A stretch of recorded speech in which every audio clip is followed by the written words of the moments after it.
तुम्ही या चॅनलवर नवीन असाल तर सबस्क्राइब करा, तसेच लाईक आणि शेअर नक्की करा। एफआरपी प्रकरणी 15 कारखान्यांना दणका, साखर आयुक्तालयाकडून जप्तीची नोटीस। साखर कारखान्यांनी शेतकऱ्यांच्या गाळप केलेल्या ऊसाच्या एफआरपीची रक्कम ही ठरलेल्या मुदतीत देणे बंधनकारक आहे। ती न दिल्यामुळे राज्यातील 15 साखर कारखान्यांना आरआरसीची नोटीस काढली आहे।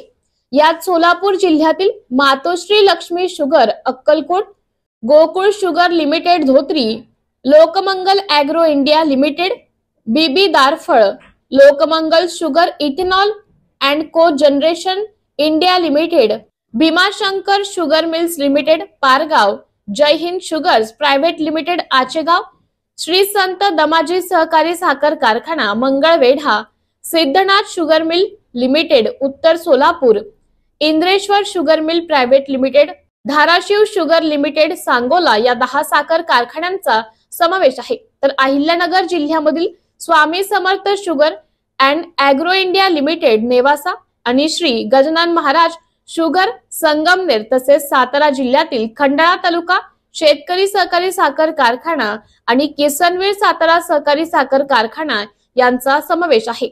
छत्रपती संभाजीनगर मधील Sachin Ghaya sugars private limited Paithan अशा या 15 कारखान्यांकडे 246 कोटी 45 लाख रुपयांची थकबाकी आहे।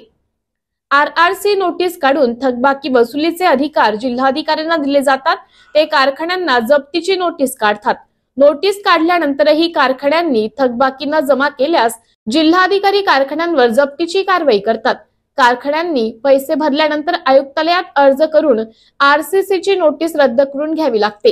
राज्यात सत्ता बदल झाल्यामुळे राज्यातील आर्थिक दृष्ट्या आजारी अव्यसनात निघालेल्या सहकारी साखर कारखाने व त्यांच्या उपांगांना भागीदारी सहयोगी भाडेतत्वावर चालवण्यास देण्याबाबत निर्णय घेण्याच्या समिती फेररचना करण्यात आली आहे।